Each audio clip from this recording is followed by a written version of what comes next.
Hi guys, welcome back to my YouTube channel. I am Paras Arora and today I'll be narrating my story of becoming a chartered accountant. Basically, I qualified in November 2020. तो आज मैं अपनी journey discuss करूँगा कि कैसे क्या रहा, क्या उतार चढ़ाव रहे, ये सारा कुछ और कैसे मैं फाइनली सीए बना। तो ये बात है कुछ जब मैं 6th-7th में था। 6th-7th में तो मेरे फादर ने मुझे कहा कि ऐसे मतलब घर पे एक बार ऐसी बात हो रही थी कि क्या करना है आफ्टर 10th, कौन सी स्ट्रीम चूज़ करनी है। तो ही सेड कि कॉमर्स ले लेना कि उसके बाद तेरे को सीए करवाएंगे। तो तब तो इतना पता नहीं था कि सीए क्या होता है क्या है। तो पापा ने बोला कि सीए करनी है। एक्चुअली मेरे पापा सीए बनना चाहते थे लेकिन वो नहीं बन पाए सीए, क्योंकि मेरे दादाजी की तब डेथ हो गई थी और सारी फैमिली का जो रिस्पॉन्सिबिलिटी थी वो उन पे आ गई थी। लेकिन वो सीए फर्म में काम कर रहे थे, लोकल ही सीए फर्म में काम कर रहे थे। तो तब उन्होंने मुझे बोला कि ऐसे करके सीए हम परस्यू करेंगे।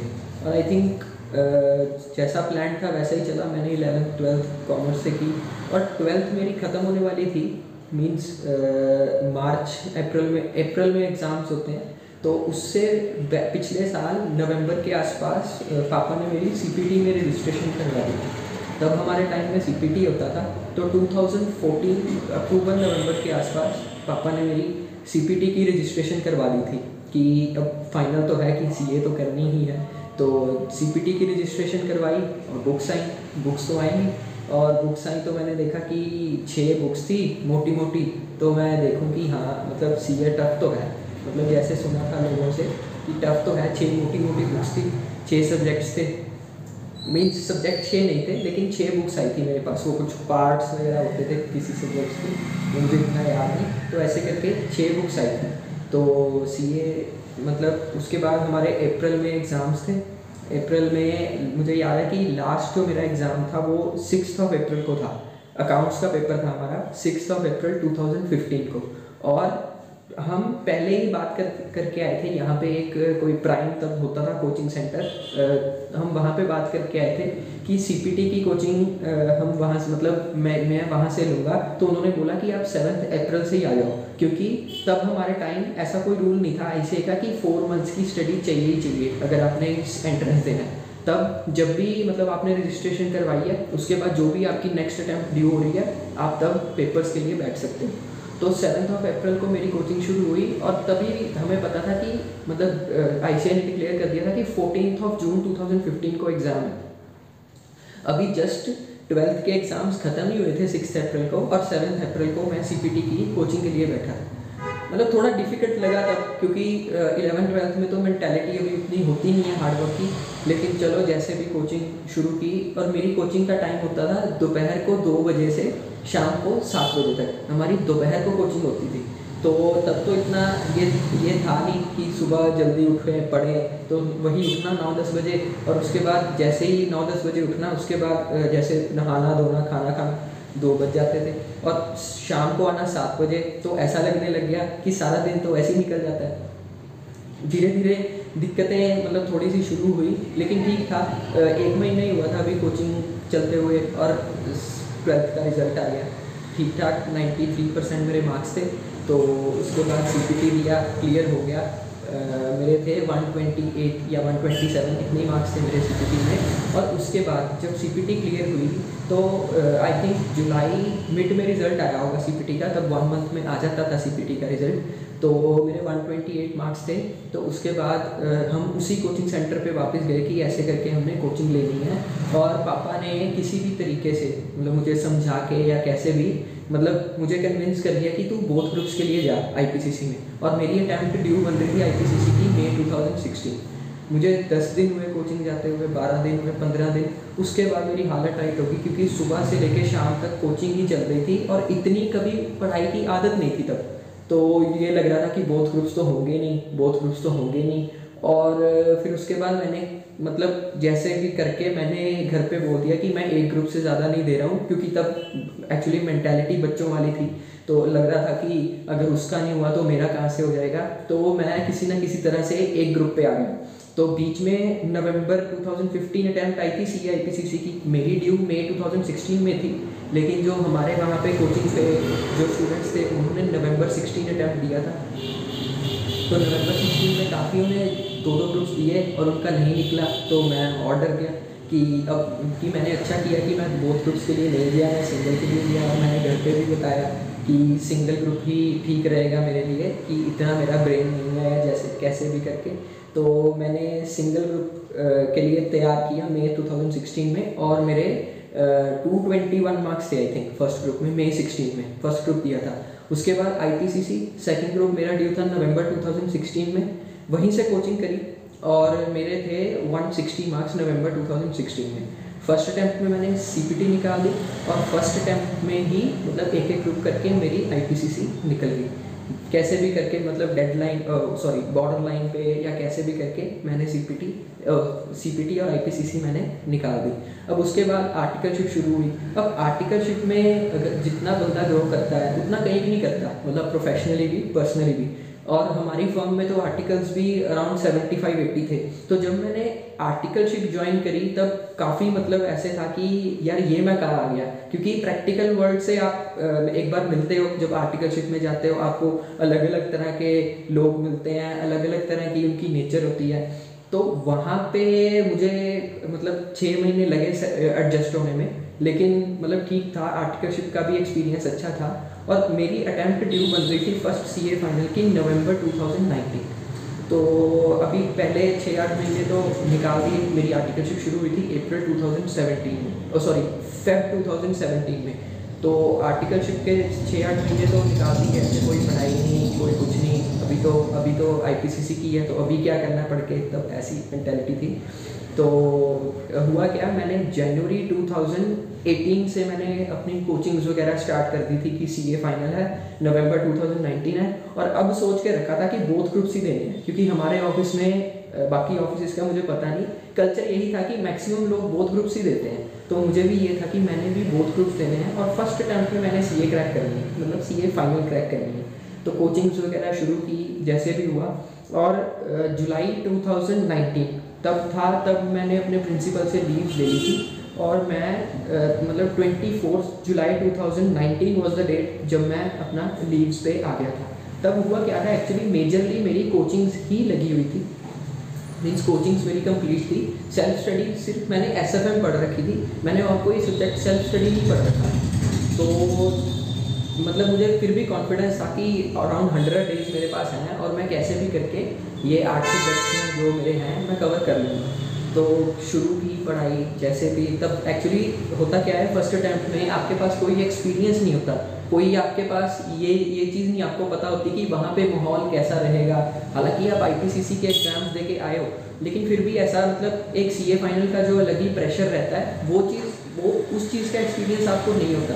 तो कई बार मतलब ये होता है कि आपको ये लगने लग जाता है कि हाँ यार मैं तो फर्स्ट अटैम्प्ट में कर जाऊँगा, या मतलब कि ये सब्जेक्ट तो मेरे से हो जाएगा। तो मैंने स्टार्ट करी CA फाइनल की पढ़ाई, सेल्फ स्टडी शुरू की, क्लासेस तो सारी लगी हुई थी, शुरू की, सारा किया। 1 महीने हो गए, 2 महीने हो गए, 3 महीने हो गए। तो नवंबर 1 या 2 नवंबर से हमारे एग्ज़ाम्स थे। और जब एग्ज़ाम्स को कुछ ही टाइम बचा था, मेरा एक सब्जेक्ट बिल्कुल भी तैयार नहीं था, ITT इंडायरेक्ट टैक्स, मतलब GST का जो पेपर नंबर 8 है, वो मेरा बिल्कुल भी तैयार नहीं था। बिल्कुल भी नहीं कहूँगा, मतलब वो मुझे एक्चुअली क्लिक ही नहीं हुआ था। एक होता है ना कि आप प्रैक्टिकली सब्जेक्ट से लिंक बना पा रहे हो कि ये सब्जेक्ट इस डायरेक्शन में जा रहा है, या ये सब्जेक्ट का बेस ये है। मेरा एक्चुअली क्लिक ही नहीं हुआ था मुझे GST। तो फिर भी मतलब जितना भी तैयार था मैं पेपर देने गया। 4 पेपर पहले दिए, फर्स्ट ग्रुप कंप्लीट हुआ, थोड़ा सा मैं रिलैक्स हुआ कि 50% एग्जाम्स हो गए हैं। और तब क्या हुआ था, तब हमारा कॉस्ट का पेपर आई थिंक कैंसिल हो गया था किसी रीज़न की वजह से। नवंबर 2019 कॉस्टिंग का पेपर जो SCMP पेपर नंबर 5 वो पोस्टपोन होके नेक्स्ट डेट पे चला गया था। मतलब वो पेपर इन्होंने लिया था ITT के पेपर के बाद। तो इंटरनेशनल टैक्सेशन के लिए हमें 3 डेज आई थिंक 3 डेज या 4 डेज हमें ऑफ मिल गया था। तो फर्स्ट ग्रुप तभी ओवर हुआ था और मैं कुछ हद तक मैं रिलैक्स था कि चलो एक ग्रुप हो गया, और मुझे उम्मीद थी कि मेरा फर्स्ट ग्रुप तो निकल जाएगा। सेकंड ग्रुप में मेरी ITT की दिक्कत थी कि अगर ITT में किसी भी तरह से 40 मार्क्स आ गए तो हो सकता है सेकंड ग्रुप भी निकल जाए। मैंने इंटरनेशनल टैक्सेशन का मैं पेपर दे के आया, पेपर नंबर 6 मेरा ठीक पेपर हुआ था वो। मतलब सभी लोग बोल रहे थे कि डिफ़िकल्ट है, पर मुझे ठीक लगा था। ये नहीं कि बहुत ही ईजी था, लेकिन मुझे ठीक लगा था कि हाँ मैं मैनेज कर लूँगा। उसके बाद पेपर नंबर 7 डायरेक्ट टैक्स दिया, वो भी ठीक निकल गया। उसके बाद आया पेपर 8 आईडीटी का, मेरी तैयारी है नहीं थी, तो पेपर लिखा जैसे भी और ख़त्म हुआ पेपर। मैंने घर पे भी बोल दिया, या वहाँ पे दोस्त भी थे, जब उन्होंने पूछा पेपर कैसा हुआ, कि मैंने तो बता दिया कि मैं आईडीटी में फ़ेल हो रहा हूँ। मैं 31 32 भी शायद ही क्रॉस कर पाऊँ, मतलब 31 32 मार्क्स भी शायद ही क्रॉस कर पाऊँ। तो उसके बाद कॉस्टिंग का पेपर था लास्ट, वो मैं दे आया, ठीक हो गया। मतलब इतना, मतलब सारे पेपर ठीक हो गए एक आईडीटी को छोड़ के। तो जैसे घर पे बोला मैंने कि ऐसे करके हुआ है, लेकिन मैं फर्स्ट ग्रुप के लिए काफ़ी श्योर था कि फर्स्ट ग्रुप तो मेरा निकल जाएगा। सेकंड ग्रुप में अगर आईडीटी में 40 किसी तरीके से आ जाते हैं तो मेरा सेकंड ग्रुप भी निकल जाएगा, मतलब होपफुली मैं चार्टर्ड अकाउंटेंट बन जाऊँगा। तो ऐसे करके मतलब थोड़े आप जब भी किसी का रिजल्ट आने वाला होता है, आप इफ्स एंड बट्स बनाते हो कि हाँ अगर ए ग्रुप निकल गया तो मैं ऐसे करूँगा, अगर सीए बन गया तो मैं ऐसे करूँगा। मतलब बिल्कुल भी माइंड में ये नहीं था कि मेरा फर्स्ट ग्रुप निकलेगा ही। तो रिजल्ट आया, रिजल्ट के टाइम पे एक्चुअली मैं किसी ऑडिट पे था, मेरे घर से 15-20 किलोमीटर दूर था वो, तो मैं ऑडिट पे था। और वहाँ पे मैंने जब रिजल्ट देखा तो मेरे थे 380 मार्क्स, 800 में से मेरे 380 मार्क्स थे। और 380 मार्क्स तो मतलब फेल। और जो मेरा ग्रुप 1 में मार्क्स थे मेरे 189, और ग्रुप 2 में मार्क्स थे 191। आईडीटी में मेरे थे .40।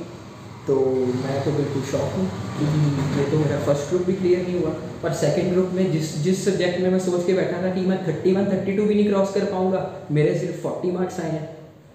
तो बड़ी मतलब वहाँ पे तो एकदम से मैं मतलब टूट गया कि ये क्या हो गया, क्योंकि सिनेरियो ये कभी बनाया ही नहीं था कि एक ग्रुप भी नहीं निकलेगा। एक्चुअली एक्सपेक्ट बहुत कुछ कर लिया था कि हाँ अब एक ग्रुप क्लियर होगा तो मैं ये करूँगा, दोनों ग्रुप्स क्लियर होंगे अब मैं ये करूँगा, यहाँ पे जाएंगे ये करेंगे। तो ये सिनेरियो कभी बनाया नहीं था और मैं हो गया फेल। और एग्रीगेट नहीं बना था मेरा, और मैं इंडिविजुअली हर सब्जेक्ट में पास था। हाईएस्ट मार्क्स थे मेरे डायरेक्ट टैक्स में 55, और उसके बाद इंटरनेशनल टैक्स में मेरे 52 मार्क्स थे। बेसिकली मेरा इनकम टैक्स में काफ़ी इंटरेस्ट था, है मतलब। और 191 सेकंड ग्रुप में, 189 फर्स्ट ग्रुप में। और अब डेट थी रिजल्ट की 16 जैन 2020, मीन्स 2020 वही अपना कोविड वाला ईयर। तो 16 जैन 2020 को रिजल्ट आया और मैं फेल। और अभी मई 2020 में अटैम्प्ट ड्यू है, और तब तो कोविड अभी शुरू भी नहीं हुआ था इंडिया में। तो इंस्टीट्यूट की डेट शीट आ गई कि 1 मई से ही आपके एग्जाम्स हैं, 1 मई 2020 से।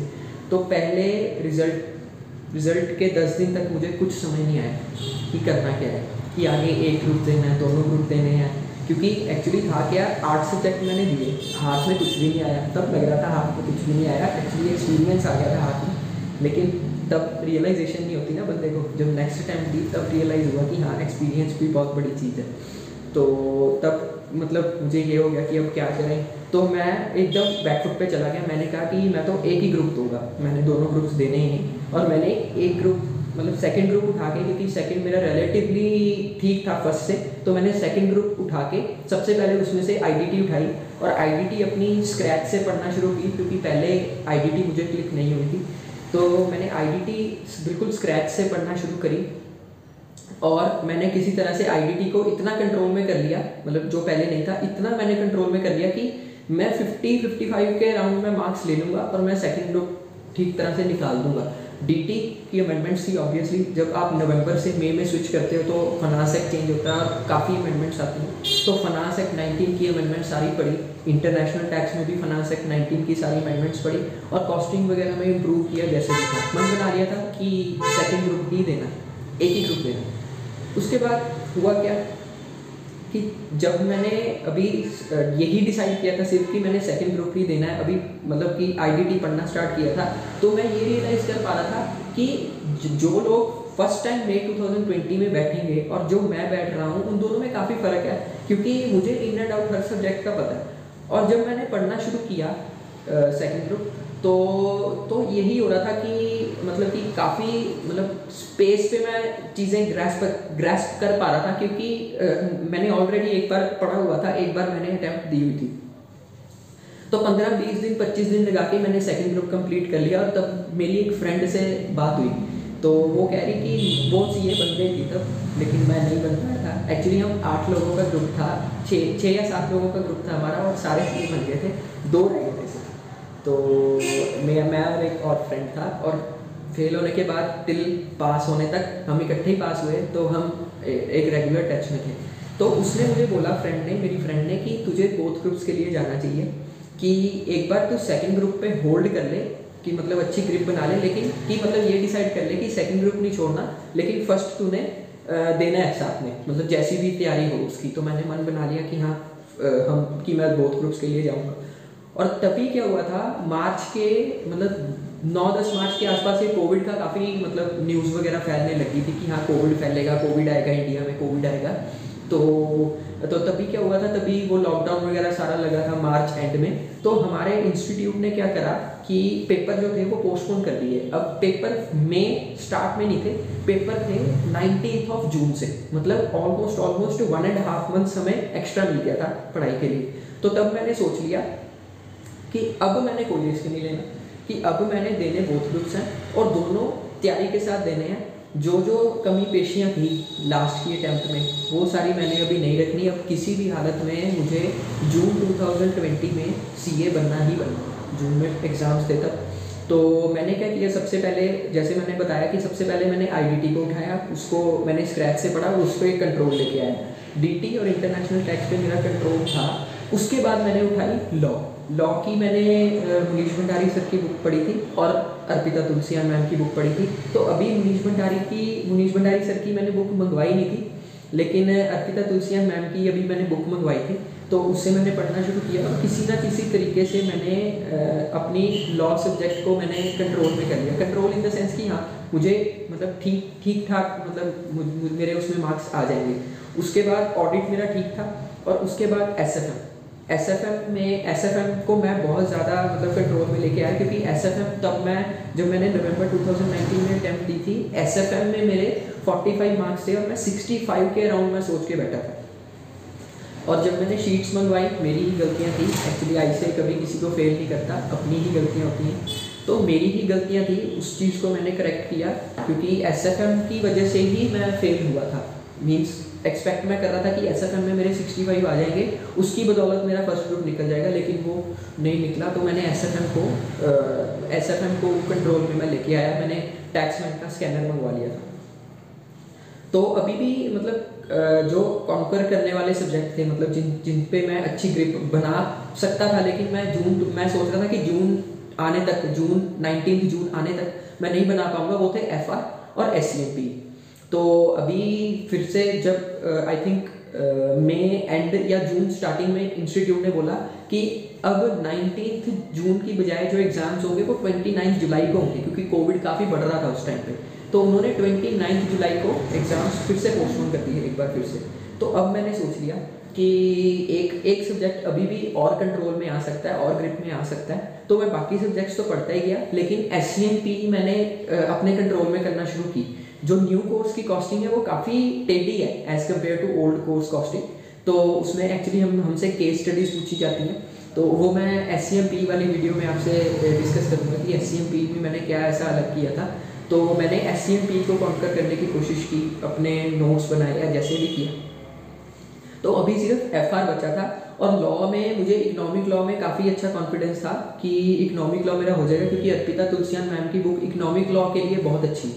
तो लॉ मेरा ठीक था, मतलब सारे सब्जेक्ट मेरे ठीक थे, एफआर भी ठीक थी, मतलब इतना कंट्रोल में नहीं थी जितने बाकी सब्जेक्ट थे। और तब क्या किया, तब मतलब ये बहुत चल रहा था कि अटैम्प्ट तो कैंसिल हो जाएगी, जुलाई 2020 में भी नहीं पेपर होंगे, मतलब ऐसे चल रहा था। तो अब फिर हुआ क्या कि अब मैं भी मतलब यूट्यूब वगैरह तो फॉलो कर ही रहा था, तो कोई टीचर क्या कह रहा है, कोई टीचर क्या कह रहा है। तो तभी क्या हुआ, तभी मैंने टेस्ट सीरीज़ के लिए अप्लाई कर दिया। ये बात है जून 10th या 10-12 जून के आसपास की बात है। मैंने टेस्ट सीरीज़ के लिए अप्लाई कर दिया कि जब जेब से पैसे जाएंगे अपने आप पढ़ाई होगी, क्योंकि मैं किसी भी कॉस्ट पे अब फेल होना मतलब कि उसको बोलते हैं ना कि मतलब कि हैंडल कर ही नहीं पाता अगर मैं फिर से फेल होता। तो मैंने कोई रिस्क लिया ही नहीं। मैंने कहा कि मैंने पढ़ना है, कि जैसे भी करके अब अगर जेब से पैसे गए होंगे और टारगेट होगा कि इस तारीख को बैठ के मैंने ये घर पे बैठ के मैंने पेपर लिखने हैं, तो अपने आप तैयारी करेगा बंदा। तो मैंने टेस्ट सीरीज दी, जब फर्स्ट टाइम बोथ ग्रुप्स ही दिए थे वैसे ही सेम, मतलब एक एक दिन के गैप पे मैंने दिए, और मेरे तब थे 499 मार्क्स आउट ऑफ 800, और एफआर में मेरे थे तब 51 मार्क्स। टेस्ट सीरीज़ की बात कर रहा हूँ अभी मैं।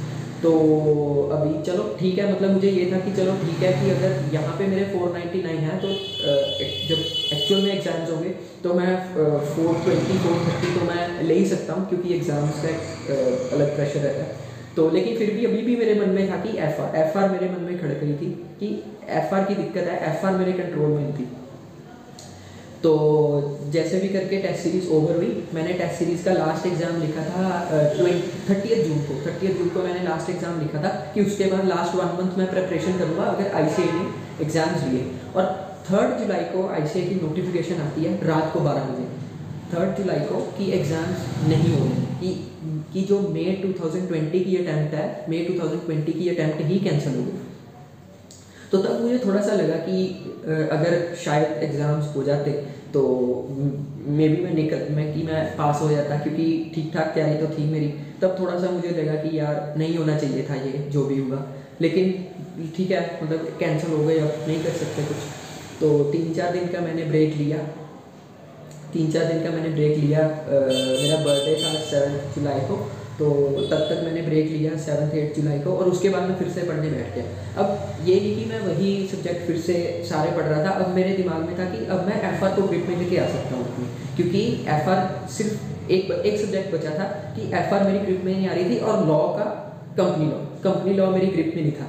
तो अब उसके बाद मैंने क्या करा, मैंने इंस्टीट्यूट का स्टडी मटेरियल ऑर्डर कर दिया। पहले पता नहीं मैं क्या, भगवान जाने में क्या पढ़ रहा था एफआर का, मैंने इंस्टीट्यूट का स्टडी मटेरियल ऑर्डर कर दिया, और उसी से ही पढ़ा मैंने। उसके बाद एफआर मैंने 15 दिन लगा के एक रीडिंग मार दी, इंस्टीट्यूट के जितने भी 1800-2000 पेज हैं स्टडी मटेरियल की, एक रीडिंग मार दी। हाईलाइटर से मैंने हाईलाइट कर लिए जो भी इंपॉर्टेंट कीवर्ड्स या जो भी इंपॉर्टेंट पॉइंट्स थे मैंने हाईलाइट कर लिए। और मैंने लॉ के लिए मंगवा ली मुनीश भंडारी सर की बुक। मुनीश भंडारी सर की बुक मैंने जब देखी, मैं तो उनका एक नेक्स्ट लेवल फ़ैन ही हो गया कि क्या बुक लिखी है बंदे ने।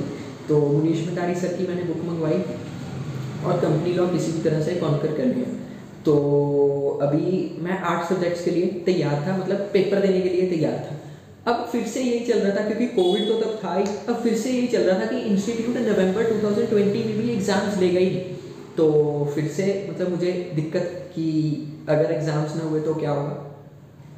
तो मैंने फिर से टेस्ट सीरीज़ अप्लाई कर दी।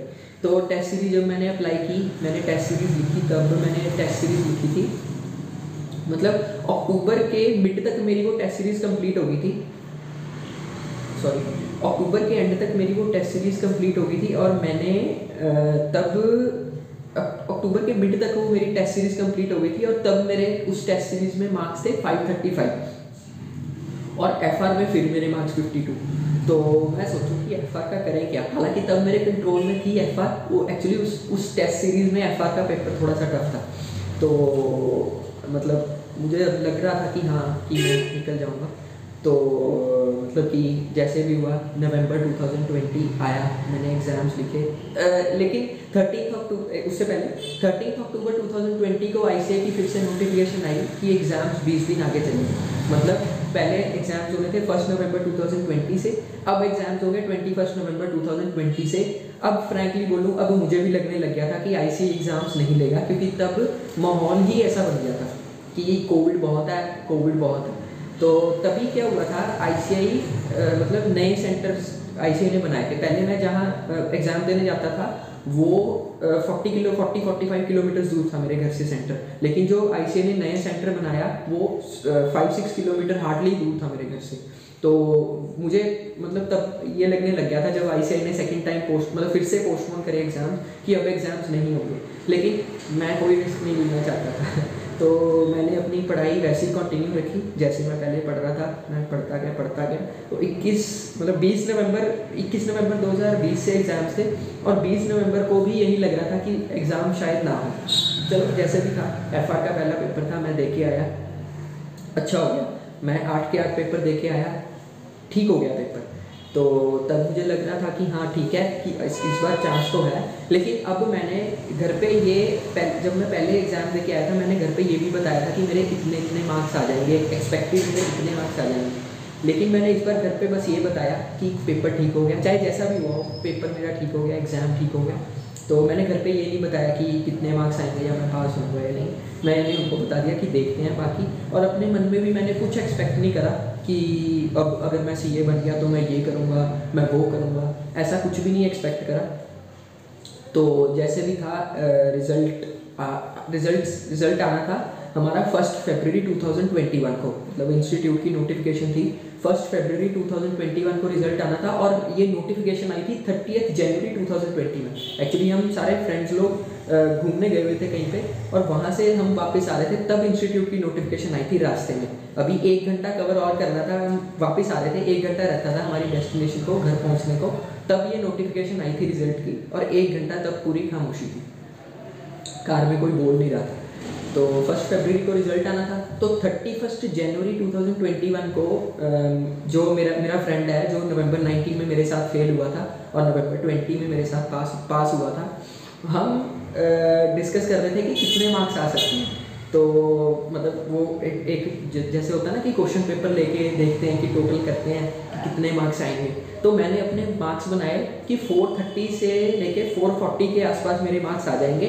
और अगर मान लो कोई बाई चांस पेपर ऊपर नीचे होता भी है, जैसे लास्ट टाइम एसएफएम का हुआ था कि मैं एक्सपेक्ट कर रहा था 65, मेरे आए 45, तो वो मतलब कंपनसेट हो जाएगा। मैं मतलब 400 अगर बहुत ही बुरा रहा सारा कुछ मतलब कुछ सब्जेक्ट अगर एक आधा बुरा भी रहा तो मैं 405 या 4010 पे मैं सीए फाइनल में मेरी निकल जाएगी।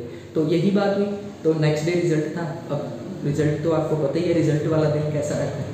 तो अब रिजल्ट का डे और टाइम ना निकले, सुबह 10 बज रहे हैं, फिर आप मतलब इतनी देर बैठे रहे, अरे अभी तो 10:05 ही हुए हैं, फिर बैठे रहे, अरे अभी तो 10:15 ही हुए हैं। तो अराउंड 1:05 पे मेरी एक फ्रेंड ने एक मुझे व्हाट्सएप पे भेजा कि इंस्टीट्यूट ने अभी रिजल्ट तो डिक्लेयर नहीं किया, लेकिन उनकी एसएमएस फैसिलिटी शुरू होगी।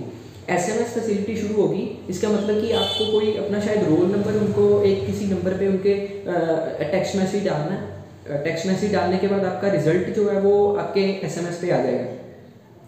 तो मैंने उसको पूछा कि तेरा क्या बना, तो उसने कहा कि अभी तो मुझे डर लग रहा है, अभी मैंने भेजा नहीं। तो मैंने क्या करा, मुझे तो था कि मैंने तो रिजल्ट देखना है, अब चाहे मैं मोबाइल पे देखूं चाहे मैं पीसी पे देखूं। तो मैंने क्या करा, मैंने वो उस नंबर पे एसएमएस भेज दिया। तो मुझे लगा था कि शायद नहीं आएगा अभी रिजल्ट, क्योंकि अगर आ गया होता तो शायद इंटरनेट वगैरह पे भी फेसबुक इंस्टा पे भी डल जाता कि ऐसे एसएमएस फैसिलिटी शुरू हुई है। और मेरा रिजल्ट आ गया, एसएमएस पे आ गया। अभी पीसी पे अभी दिख रहा है कि रिजल्ट अभी आया नहीं है, टू बी डिक्लेयर्ड ही लिखा हुआ है वहाँ पे, मेरा एसएमएस पे रिजल्ट आ गया। और रिजल्ट आने से पहले हुआ क्या था, मैं और मम्मा साथ में बैठे थे, लेकिन रिजल्ट आ नहीं रहा था। तो मम्मा ने क्या किया, मम्मा कहते हैं कि मैं तो ऊपर जा रही हूँ, कि मतलब छत पे जा रही हूँ, तो तू ही देखना रिजल्ट। तो एकदम से जैसे रिजल्ट आया तो सबसे पहले एसएमएस पे आया था रिजल्ट। तो वहाँ पे फर्स्ट ग्रुप लिखा हुआ था पास, सेकंड ग्रुप लिखा हुआ था पास। मैंने ज़ोर से चिल्लाया कि मम्मी मैं सीए बन गया। और मम्मी ऊपर से मतलब चिल्लाते हुए आए, पता नहीं रोते हुए आए, पता नहीं भगवान जाने क्या ही करते हुए आए कि सीए बन गया, सीए बन गया। तो मेरी मम्मी ने क्या किया, पूरी कॉलोनी में मतलब वो डाल दिया, शोर डाल दिया कि मेरा बेटा तो सीए बन गया। तो जब मैंने अपने मार्क्स देखे, मेरे 508 मार्क्स थे, मेरे 500 से ऊपर नंबर थे। और मैं भी मतलब बिल्कुल भी वो नहीं कर रहा था, एक्सपेक्ट नहीं कर रहा था कि मेरे इतने मार्क्स आ जाएंगे। लास्ट टाइम मेरे आईडीटी में 40 मार्क्स थे और इस बार मेरे आईडीटी में 80 मार्क्स थे। तो काफ़ी मतलब वो एक मुझे अपने आप पे प्राउड सा हुआ। और मतलब पेरेंट्स को जो मतलब मैं लास्ट टाइम खुश नहीं कर पाया था, मैंने कुछ किया। तो लेकिन अभी भी एक चीज़ मेरे दिमाग में थी, मेरिट, क्योंकि मुझे ये लग रहा था कि 500 के ऊपर रैंक बनती है, मतलब न्यू कोर्स में तो एटलीस्ट बनती है, ओल्ड कोर्स का मुझे नहीं पता। तो 500 के ऊपर रैंक बनती है। लेकिन अभी जैसे इंस्टीट्यूट का ऑफिशियली वेबसाइट पर रिजल्ट नहीं आया था, मैं मम्मी को ये बोल रहा था कि अभी किसी को रिजल्ट मत बताना, कि क्योंकि अभी मैंने रैंक चेक करनी है। तो तब मेरे मम्मी को होश तो थी नहीं, तो उनको लगा कि 500 के ऊपर इसकी रैंक आई है। तो ये सबको फ़ोन करके बोल रहे हैं कि हमारे बेटे की रैंक आई है, जबकि ऐसा था नहीं। तो जब एक्चुअल में मेरिट लिस्ट देखी, सारा कुछ पता चला, मेरा रैंक नहीं था। जिसका 50th रैंक था उसके 514 मार्क्स थे, तो 6 मार्क्स से मेरा रैंक शॉर्ट रह गया था। जबकि मैंने कभी ज़िंदगी में सोचा ही नहीं था कि मैं 500 से ऊपर मार्क्स स्कोर करूँगा। तो जैसे भी था, मतलब टोटल मेरी 8 में से 6 सब्जेक्ट्स में एग्जामिशन थी। लास्ट टाइम मेरी एक भी सब्जेक्ट में एग्जामिशन नहीं थी। मैंने आपको बताया मेरे हाईएस्ट 55 थे डायरेक्ट टैक्स में। इस बार मेरी 8 में से 6 सब्जेक्ट्स में एग्जामिशन थी, और एफआर में मेरे थे फिर से 58। फिर से एफआर ने मुझे धोखा दे दिया। एफआर में थे मेरे 58, मतलब एग्जामिशन नहीं आ पाई, उसका मुझे कोई दुख नहीं है, मुझे 400 ही चाहिए थे। और मेरे लॉ में थे 54। लॉ का सॉरी एफआर का मुझे नहीं पता कि 58 कैसे नहीं है, क्योंकि एफआर का मेरा पेपर काफ़ी मतलब अच्छा हुआ था। मैं 70 के आसपास एक्सपेक्ट कर रहा था, सिर्फ एफआर में मैं 70 के आसपास एक्सपेक्ट कर रहा था, क्योंकि जो सारा पेपर था, जो सारा एग्जाम था, वो स्टडी मटेरियल से आया था, स्टडी मटेरियल और आरटीपी से ही आया था। तो मैं 70 के आसपास एक्सपेक्ट कर रहा था, लेकिन अब मेरे आए 58 मार्क्स। फर्स्ट ग्रुप में मेरे थे 237 मार्क्स, और सेकंड ग्रुप में थे मेरे 274 मार्क्स। सेकंड ग्रुप मेरा सारा एग्जाम था। कॉस्टिंग में मेरे लास्ट टाइम थे 44, और इस बार मेरे कॉस्टिंग में थे 63 मार्क्स थे मेरे। डायरेक्ट टैक्स में मेरे 66 मार्क्स थे। तो ऐसा रहा कि सीए बन गए, तो मतलब कि तब मतलब एक ये था कि फेल होता है जब बंदा, तो तब हम सारे ये सोचते हैं कि यार फेल हो गए, पता नहीं अब नेक्स्ट टाइम होगा या नहीं होगा, ठीक है, कि अब फिर से बैठना पड़ेगा अटेम्प्ट देने के लिए। तो एक चीज़ हमेशा मतलब मैंने उस फेलियर से सीखी ये चीज़, और जब पास हुआ मैंने तब सीखी ये चीज़ कि हालांकि मैं नवंबर 2019 में फेल था, मेरे एक भी सब्जेक्ट में कोई एग्जामिशन कुछ मैं मतलब मेरे हाथ में कुछ नहीं लगा था, लेकिन मेरे हाथ जो सबसे मतलब अच्छी चीज़ लगी थी वो थी एक्सपीरियंस। उस एक्सपीरियंस को मैंने जब इसमें यूज़ करा, तो मे बी उस एक्सपीरियंस की वजह से ही मैंने 500 का मार्क जो था, मतलब माइलस्टोन जो था, वो मैंने क्रॉस किया और सीए बना। तो पापा खुश, मम्मा खुश, फ़ोन पे फ़ोन आने शुरू, फ़ोन पे फ़ोन। 2 दिन तो मैं फ़ोन ही अटेंड करी गया। मतलब वो बंदा भी आपको फ़ोन करेगा सीए बनने पे जिसने कभी आपसे मतलब कि वो चाहे 5 साल में एक बार फ़ोन करता हो, लेकिन वो बंदा भी आपको फ़ोन करेगा सीए बनने पे कि हाँ भाई तू सीए बन गया, मतलब कॉन्ग्रेचुलेशन या जैसे भी है। तो वो एक मतलब दिन है 1 फरवरी 2021 का, जो मैं कभी नहीं भूलूँगा अपनी लाइफ में। तो तब क्या था कि 1 बजे के आसपास रिजल्ट आया। तो आमतौर पे क्या होता है हमारे घर पे, हम 2-2:30 बजे के आसपास खाना खा लेते हैं, लंच कर लेते हैं।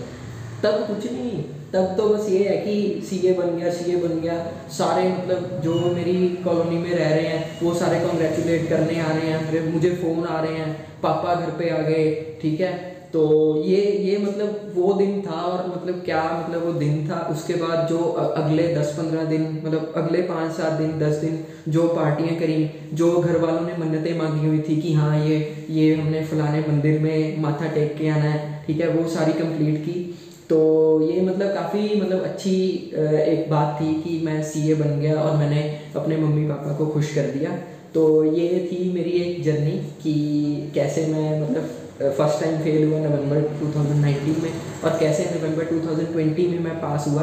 और अगर मई 2020 में अटैम्प्ट होती, अगर कैंसिल ना होती, मे बी मेरे 500 प्लस मार्क्स ना आते, तो सारा कुछ एक सीक्वेंस में फिट बैठता गया और मैं सीए बन गया। सो ये थी मेरी एक स्टोरी। आई होप आपको अच्छी लगी होगी। तो थैंक यू सो मच।